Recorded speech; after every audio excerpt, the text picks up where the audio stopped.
Amara Kingston was 42, her deep hazel eyes carrying a quiet ache masked by grace. Her fuller figure defied the rigid expectations of Westport, Massachusetts, elite, where her family's wealth had placed her.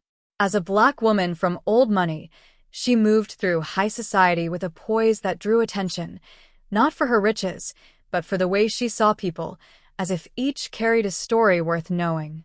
Behind her back, whispers from those who admired her philanthropy branded her the heavy heiress. Her husband, Julian Warwick, was among the cruelest. That morning, their Westport mansion bloomed with the scent of lavender and freshly brewed espresso. It was Julian's birthday.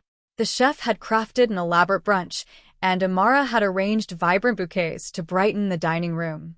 She'd selected a sleek Patek Philippe watch, not for its function but for the status it would lend Julian's campaign photos. At 35, Julian was a rising politician, charming in public, icy at home, his eyes always plotting his next move. Their 10-year marriage bore no children, no scandals, no warmth. Amara sometimes wondered if love had ever existed, or if it was a mirage she'd chased. At 10:16 a.m., she descended the spiral staircase, clutching an envelope, a $100,000 donation to a children's charity in Julian's name, a gesture to bolster his image. Voices drifted from the parlor. Habit made her pause by the half-open door. "That bloated cow repulses me, Mother," Julian sneered. "It's her money I'm after. You think I enjoy her?" Amara's breath caught. Beatrice Warwick, her mother-in-law, replied coolly, "Play the part until her fortune's yours. Then you know what to do. Why tether yourself to a walking regret?" Their laughter sliced through her. The envelope fell silently. Amara's face stayed composed, but her knees quaked. She retreated upstairs, her steps soundless, and locked her bedroom door. No tears. No screams. She held her pain like a blade, sharp and private. At dinner, Amara smiled brightly, presenting the watch. Julian offered a perfunctory peck. Beatrice praised the wine and suggested a diet. They chuckled. Amara watched them, her calm a mask for the storm brewing within. Past midnight, while Julian slept, Amara wandered the mansion barefoot. The French sculptures she'd chosen, the chandelier from Boston's finest auction, the harp she'd never mastered, each item mocked the life she'd been molded into. In her study, she scrawled a note. "Thank you for revealing your truth." And signed, she folded it and opened her laptop. By 4 a.m., she'd contacted a discreet broker, sold the mansion to a Canadian buyer, and funneled her wealth into a Luxembourg account under a new identity. Years of managing her family's fortune made her moves invisible. By dawn, she left with a backpack, a wool coat, her passport, and a photo of herself at 18, dreaming of a boundless world before the Warwick name caged her. Julian awoke at 7 a.m., puzzled by her absence. He found the note on her pillow. "Thank you for revealing your truth." Confused, he dismissed it as a whim, texting her unresponsive phone. Beatrice, alarmed, sensed trouble. By noon, Julian learned the mansion was sold, the money gone. Amara held every asset, even his tailored suits. A leak to a Boston reporter unraveling Julian's corruption sparked a media frenzy. Meanwhile, Amara boarded a bus to Bayside, Detroit, a neighborhood where she'd be a stranger. Gazing out the window, her old photo tucked close, she exhaled freely for the first time in years. No plan anchored her, only a resolve to rebuild where her name meant nothing, to measure her true worth. That evening, news anchors buzzed. Amara Kingston, wife of politician Julian Warwick, has vanished, selling their estate and draining accounts. Kidnapping or scandal? Amara knew the truth. Her life had been the real captivity. The bus rattled through Bayside's weathered streets, its cracked homes whispering of resilience. Kids splashed in puddles. A food truck's smoky aroma mingled with soulful jazz from a radio. A faded sign read, "Room for rent, no questions." Amara knocked. Mama Rose, a wary woman in her 60s, sized her up. "Name?" "Maya Rivers," Amara said smoothly. "Odd name. Room's yours, but no trouble." The cramped space had a creaky bed, a noisy fan, and damp walls. Amara set her backpack down, her faded photo, a younger her by the sea, arms wide, her only keepsake. Here, invisible, she felt alive. 07:15. Bayside wasn't broken. It was scarred, pulsing with defiant hope. Amara walked its streets, absorbing the rhythm of lives unpolished but real. She wasn't escaping. She was awakening. The world would soon meet a woman once called a fortunate shadow, now fierce in her freedom, ready to rise. On her own terms. The room smelled of mildew and old paint, but to Amara Kingston, it was a haven. She paid Mama Rose a month's rent in cash and settled into the cramped space. That night, on a lumpy mattress, she didn't weep. She closed her eyes, letting the hum of Bayside, Detroit's distant street life, cradle her into sleep. The next morning, Amara wandered Bayside's weathered streets, introducing herself as Maya Rivers, a woman broken by financial deceit. It wasn't entirely false, though the truth was sharper. Locals eyed her with pity laced with curiosity, a stranger in a neighborhood of fractured dreams. She stopped at a community clinic, its faded exterior sagging under years of neglect. Inside, the clinic was a patchwork of rusted exam tables, wobbly chairs, and a reception desk cobbled from crates. A woman pleaded with a young man about unaffordable medicine. "We don't have that antibiotic, ma'am," he said, voice strained but kind. "If you buy it elsewhere, I can't vouch for it." The man, Noah Carter, had tousled dark hair and eyes shadowed by exhaustion, yet they flickered with compassion. Amara watched him comfort the woman's son. "Keep bringing him. We'll find a way, money or not." His gaze briefly met hers before returning to his patient. She approached. "Are you the doctor?" "Noah Carter. Need help?" "I'm here to volunteer. I know organization, inventory, maybe fundraising." Noah studied her, noting the confidence in her voice that clashed with her tale of ruin. He didn't pry, just offered his hand. "Welcome, Maya. We need hands, more than stories." Days blurred into folding worn linens, sorting expired supplies, and marveling at donations that arrived like small miracles. No one questioned her past. Her presence was enough. At the clinic, she met Zara, a frail 8-year-old with deep brown eyes that held too much wisdom. Zara sat on an exam table, her head on Mama Rose's shoulder. "She's not eating," Mama Rose said. "Fever at night, skin like paper." Noah examined Zara, his face tightening as he ordered tests. In the hallway, he slumped against the wall. "What's wrong?" Amara asked. "Leukemia, maybe. Tests cost money. We don't have." Through the window, Zara clutched a tattered doll, whispering to it. Mama Rose approached Amara. "You're not from here. Your hands are too soft, your posture too proud. Life here bends people." Amara stayed silent. "I'm not judging," Mama Rose continued. "Just know some eyes hunt flesh, others seek souls. Noah's the latter." Amara swallowed hard, nodding. Weeks passed. Amara wove herself into Bayside's fabric, cleaning, listening, carrying boxes. At night, she wrote in her notebook, "I didn't see the broken until I broke, too." One morning, while sorting files, the phone rang. Noah's voice shifted. "Warwick? You're sure? The file's still active." Amara dropped a folder, her pulse racing. Noah glanced at her. "You okay?" "Just dizzy," she lied. He returned to the call, then stepped outside for a cigarette, saying nothing. The name Warwick was a splinter in her mind, dragging her back to Julian and his betrayal. Later, she found Noah alone. "That call, what was it?" "A patient from years ago. A closed case, I thought." "Someone named Warwick." Amara's chest tightened. "Know them?" She shook her head, the lie familiar. Noah's eyes lingered, sensing cracks in her facade. That night, clutching her faded photo, a younger her by the sea, she felt Maya Rivers fraying. The weight of her past pressed harder. Bayside's raw honesty reshaped her. Julian's cruel words faded, replaced by Zara's giggles, Noah's weary kindness, and Mama Rose's knowing glances. Amara dreamed of building something, a haven for women silenced like her. Zara became her anchor, their bond wordless, but fierce. One morning, as they drew with chalk, Zara asked, "Ever feel invisible?" "Too often," Amara admitted. "Then we're alike," Zara said. "People look away when they're scared, and you disappear."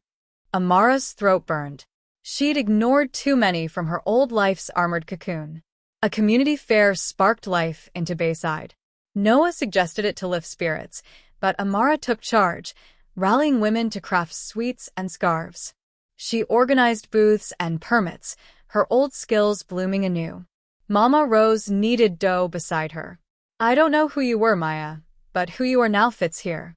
Amara smiled, embracing her new name as more than a mask. During the fair, Noah mentioned an old file to a nurse, unaware Amara overheard. "Beatrice Warwick was my patient in Boston. Fired me when I wouldn't hide their illegal prescriptions. Her son, that politician Julian, threatened to ruin me if I talked." Amara's heart sank. Her past and Noah's were tangled, tied to the same corrupt name. That night, on the clinic's rooftop, Amara stared at the stars, tears falling. Not from sorrow, but from a raw blend of relief and resolve. She was free, but the Warwick shadow loomed. In her room, the cracked mirror reflected Maya Rivers, armor she wore lightly now. Bayside's grit was forging her anew, like steel in a fire. Zara's trust grounded her. They wove stories with rag dolls, their silences louder than words.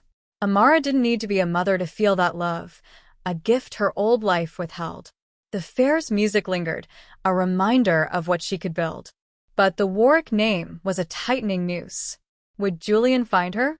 Could she face him, or would her fragile freedom crumble? Amara no longer dwelled on Julian's venom. Her focus shifted to Zara's hope, Noah's quiet strength, and a vision to create a refuge for the used and unseen. In Bayside, she wasn't just surviving, she was becoming. The woman once called a trophy was now a force, ready to carve her own path, no matter what shadows hunted her. In Boston, Julian Warwick hurled his whiskey glass against the office wall, the crystal splintering like his faltering campaign. Donors were abandoning him, and reporters were unraveling the mystery of the Westport, Massachusetts mansion sale. Amara Kingston's disappearance had ignited a media storm, threatening to engulf him. "Find her," he snapped at the private investigator, a grizzled ex-soldier with a weary, dog-like stare. "Do whatever it takes. She's my only way out of this mess." The man nodded impassively, already tracing bank transactions, phone pings, and blurry security footage. It was only a matter of time. Miles away, in Bayside, Detroit, Amara slipped into a derelict warehouse on the neighborhood's outskirts, unseen. As Maya Rivers, she'd covertly bought the property, her vision clear. Transform it into a refuge for women escaping abuse, a sanctuary with counselors, meals, housing, and legal support, where no one needed to hide their identity. She scribbled plans in a worn notebook, budgets, suppliers, fundraising ideas. Noah Carter helped, his initial skepticism now softened into quiet admiration, though a shadow of grief still haunted his eyes. One evening, he confided, "My wife died from a mist infection, pneumonia they ignored. Fancy clinics cover their failures with cash." Amara listened silently, recognizing their shared scars from a corrupt system. At the Bayside Community Fair, Zara sold handmade bracelets, her smile brighter than the dim streetlights. She wove through stalls with fragile energy, Mama Rose watching with tired but warm eyes. Then, catastrophe struck. Zara collapsed, her small body trembling before going still, blood trickling from her nose. The crowd froze. Noah scooped her up, shouting for supplies as he sprinted to the clinic. Amara followed, her legs leaden, heart pounding. IVs, oxygen, and tests followed in a frantic blur. Noah's voice cracked. "Her leukemia's worsening. We don't have what we need here." Amara's resolve hardened. She wouldn't lose Zara, the girl who'd rekindled her spirit. That night, as Zara lay feverish, Amara rummaged through her backpack, pulling out her last treasure, her grandmother's sapphire ring, worth more than Bayside's crumbling homes. She clutched it and headed to the city. By dawn, she returned with a sealed envelope and a check to fund Zara's treatment. No one asked how. Noah's gaze shifted, not doubt, but understanding. You didn't come here to hide, he said. You're rebuilding, even if it's behind lies. Amara looked away, the truth, her real name, her past, burning to escape. She held back. Zara, from her bed, offered a weak smile. Don't go. Never, Amara vowed, squeezing her hand. Time pressed forward. Julian's hunt grew closer, but Amara was no longer the woman who cowered under his contempt. Yet her lies pulsed with a dangerous life of their own. Each dawn, Amara woke before the sun, the room's creaky fan and damp walls a grim reminder of her fragile freedom. Zara's leukemia fought relentlessly, her smiles a shield against despair. The check had bought time, but the treatment's cost, financial and emotional, loomed large. Noah watched Amara closely, noting her guarded silences. His admiration now mixed with unease, as if he sensed her story's hidden edges. While sorting medicine in the clinic's makeshift pharmacy, Noah spoke casually. Maya, ever live abroad? Your voice has a polished edge, rare for Bayside. Amara's pulse quickened. Studied in Canada, worked in Philadelphia a bit. It lingers. He nodded, but his eyes held a flicker of doubt, like a detective tracing a half-known trail. At the warehouse, Amara sat amid dust and broken crates, her notebook open. She wrote, Fear is a cage with no bars. Footsteps echoed. Mama Rose stood there, a sack of cornbread in hand, her gaze piercing. Zara's asking for you, she said. Amara stood, brushing off dust. I'm planning the shelter. It has to work before it all collapses. Mama Rose set the bread down. You're not running from fraud. It's fear. Who's chasing you? Amara's voice faltered. Myself. Mama Rose nodded, touching her shoulder gently before leaving without a word. In Boston, Julian stared at his laptop, rage simmering. A volunteer's photo from a Bayside fair showed women at a food stall. In the corner, blurred but unmistakable, was Amara. His heart thundered. Get the car, he barked. Hours later, his black SUV prowled Bayside's gritty streets, its sleek menace alien among the cracked sidewalks. Locals eyed it warily, some stepping back, others ignoring it. Amara, carrying bandages from a nearby shop, froze when she saw the SUV outside the clinic. Her stomach plummeted. It was Julian's. Instinct kicked in. She turned, walking swiftly, not running, weaving through alleys and up a slope, hiding behind a shattered wall until the engine faded. He hadn't seen her, but he was too close. That night, fear clawed at her like a fever. Sleep wouldn't come. At the clinic, Zara held out a red thread bracelet. So you won't leave, she whispered. Amara knelt, stroking her forehead. I'm bound to you, bracelet or not. Are you scared? A little. You saved me, Zara said. Amara's eyes burned. I'm still learning to save myself. Noah, in the doorway, felt a crack in his chest. Her half-truths weighed on him, but her heart was undeniable. The warehouse plans grew, a beacon for women like her, silenced but unbroken. Zara's fragile trust anchored her, their bond a quiet rebellion against her past. Julian's SUV was a warning, his hunt tightening. Her lies, once armor, now threatened to choke her. How long could she hold them before they unraveled? In the clinic's dim light, Amara clutched Zara's bracelet, vowing to fight, even as fear whispered she wasn't ready for the storm approaching. Amara Kingston wasn't an ordinary stranger. Her hidden wounds clashed with the tale she'd spun. Before dawn, as Bayside slumbered, Noah Carter crept into the clinic's tiny office and booted up his laptop. He wasn't sure what drove him until his fingers typed the name that had lingered in his mind since meeting Maya Rivers, Amara Kingston. The search engine spat out a flood of hits, glossy photos from elite galas, society magazine spreads, reports of her sudden vanishing, stories on the enigmatic sale of a Westport mansion, and ties to political intrigue. One image halted him, the same gentle smile, the same knowing eyes, the face he'd grown to understand over months. Maya Rivers was fiction. She was a veil, a deception. Yet her impact was undeniable, the compassion, the quiet support, the lives she'd mended. This woman, forged from shattered dreams, had revived others and herself. Now he knew, Amara Kingston, the missing wife of the man who'd once stripped him of his career, dignity, and future. The threads were weaving tight. Noah slumped in his chair, eyes shut against the revelation. Pretending ignorance was impossible. The burden of truth demanded action, for knowing gave him the choice to ignore, and he refused to turn away once more. Dawn broke, but Noah hadn't slept. Amara's online image seared into his thoughts like a scar. He'd seen her heal the broken while burying her own pain in silence. Confronting her would shatter their fragile world, but staying quiet betrayed his core value: honesty. He spotted her on the clinic steps, notebook in hand, not writing but clutching it like an anchor. "We have to talk," he said bluntly. Her eyes lifted, calm, as if she'd sensed his discovery. "Yes," she whispered, folding the notebook. "It's time."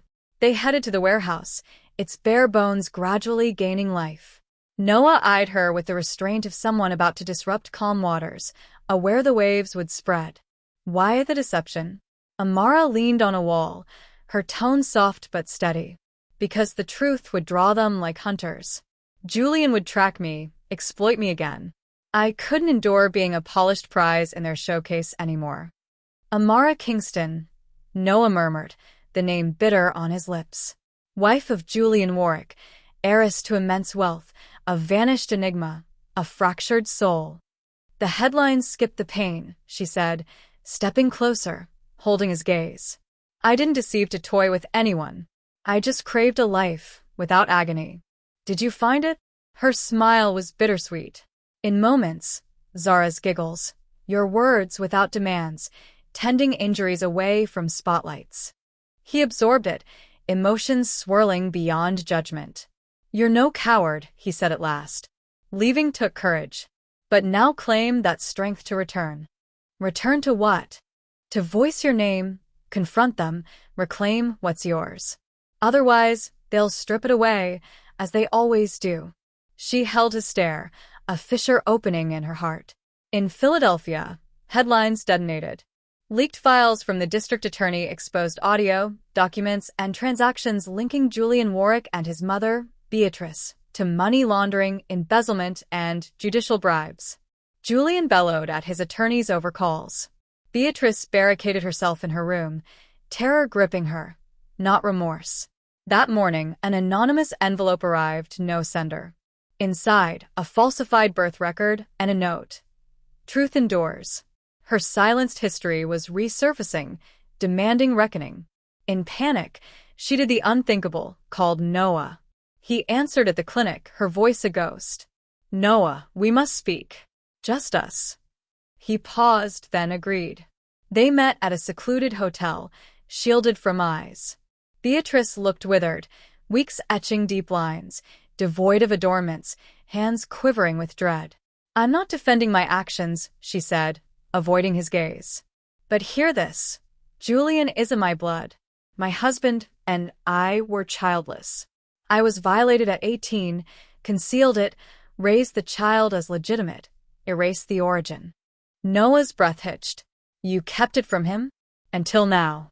He's echoing that darkness, and I won't stand by. A long pause hung heavy. Beatrice produced a box of photos, papers, and a sealed packet. Zara, the girl. What was her mother's name? She died in labor, no official trace. Examine this. She might be his child, my granddaughter. Dates align, details whisper it. Noah departed, burdened as if shouldering a grave secret. The puzzle pieces teased, the truth hovering near.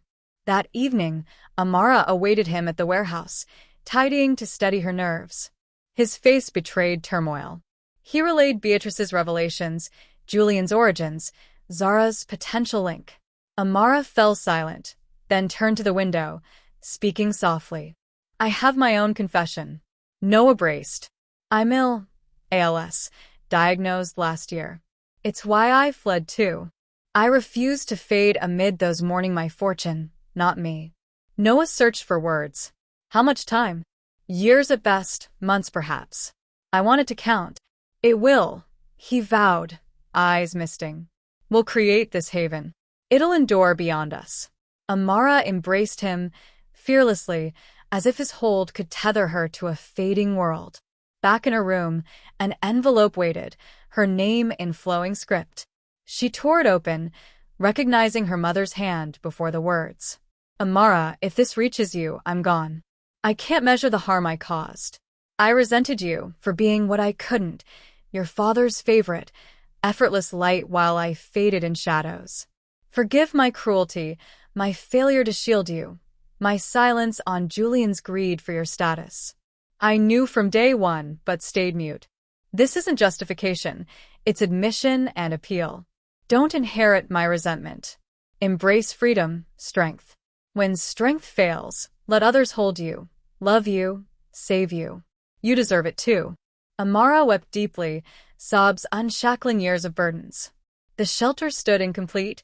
Julian still pursued her. Her illness persisted. But that night, she slept unafraid. The truth stung, yet it liberated. No space left for deceptions. She'd forged a legacy with Noah, Zara, and her bare honesty as her greatest asset. The warehouse renovation wrapped early, Bayside's community rallying as if it were their birthright. Men with little education blended mortar like artists, women bearing old hurts painted surfaces as if mending souls.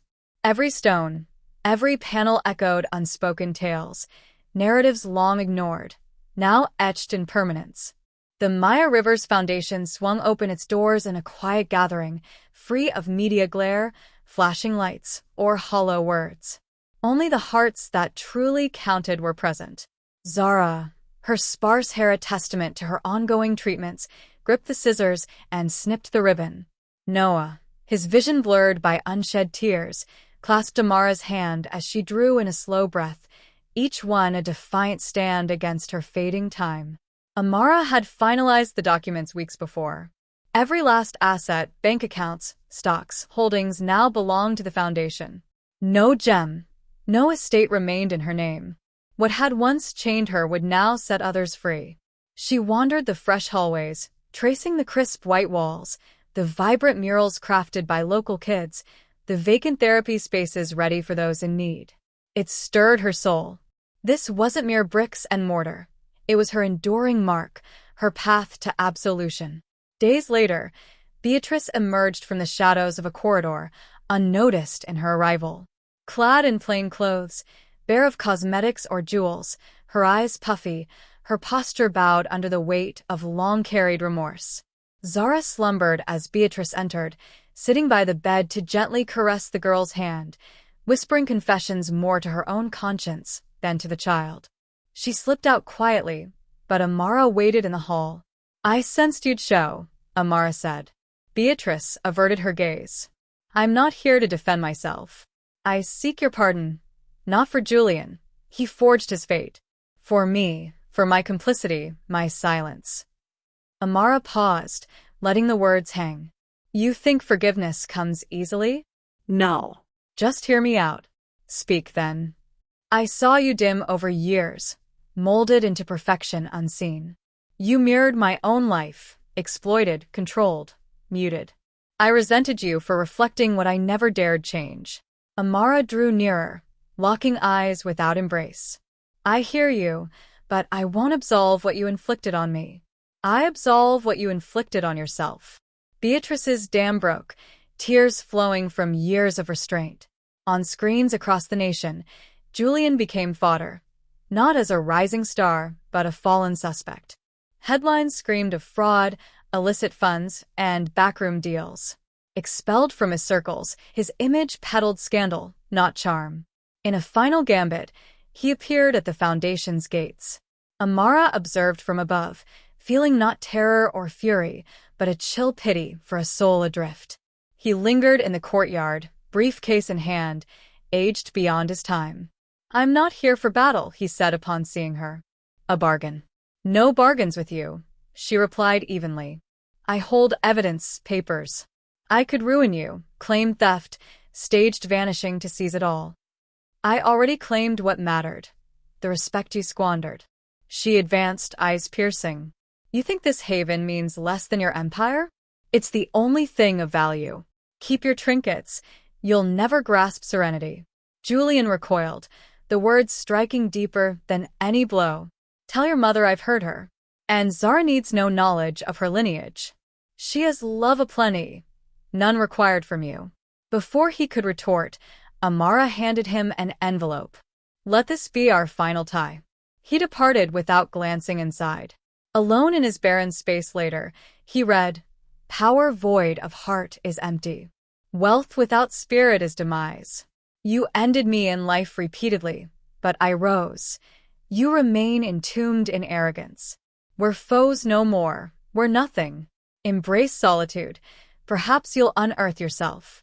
Noah and Amara shared an evening of raw honesty, not desire. They lay together, breaths sinking like survivors adrift, holding fast. Afraid, he whispered. I hold tranquility, not fear's end, but sufficient. I love you. Wordless, she guided his hand to her heart.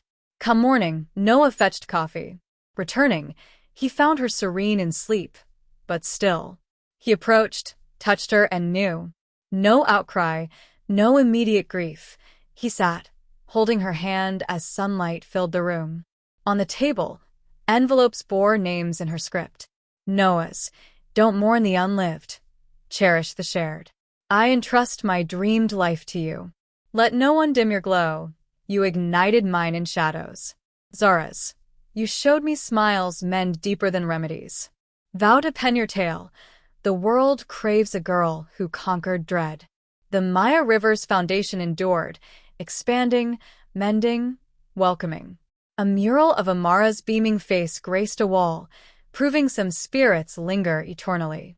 True change springs not from riches, but from honesty and affection woven into action. Noah lingered by her side, time blurring, perhaps hours. The room held still, her peaceful form a quiet exit, no fanfare, mirroring her final days, hushed yet imprinting forever. No grand burial in stone halls, no ornate rites, no insincere orations. Cremated per her wish, her ashes nourished the foundation's garden soil, beneath a young almond tree Zara vowed to tend daily. Word of her passing rippled through Bayside. Women mourned at the entrance, children hushed, Zara mute for days. Noah moved mechanically but persisted, honoring her vision. Zara unearthed more weeks on, a bound manuscript in Amara's desk, titled My Husband Claimed I Repulsed Him. The opening. This isn't a tale of desertion, but of a soul who surrendered herself to fit the mold, and one day awakened. Noah devoured it overnight, resolve forming. Months later, an indie press released it. Unexpectedly, it exploded viral online, then mainstream. Women absorbed it quietly, passed it tearfully, discussed it in circles and classrooms. It transcended betrayal, speaking to all who'd felt inadequate. In talks, Noah spotlighted the foundation, claiming no credit. Royalties fueled new branches. No one should vanish to rebirth. Zara christened the next site the Haven of Renewal, humble, vibrant. She adorned a wall with Amara's words, vow to chronicle your path. Inspired, Zara authored a children's tale of a girl vanquishing gloom with grins and a scarlet band. She toured fairs, spoke publicly, invoking Amara as eternal. Noah led the foundation's care, her void heavy some days. Yet a garden glimpse, women's joy, kids' play, eager helpers, affirmed her triumph, love undying, legacy rooted, not scattered dust. Around his neck, a locket held her faded photo, a quiet talisman of her light. Tucked within a locket, Noah kept a strand of Amara's hair, a gift from her final days, paired with a note. When doubt grips you, hold this. A piece of me stays forever.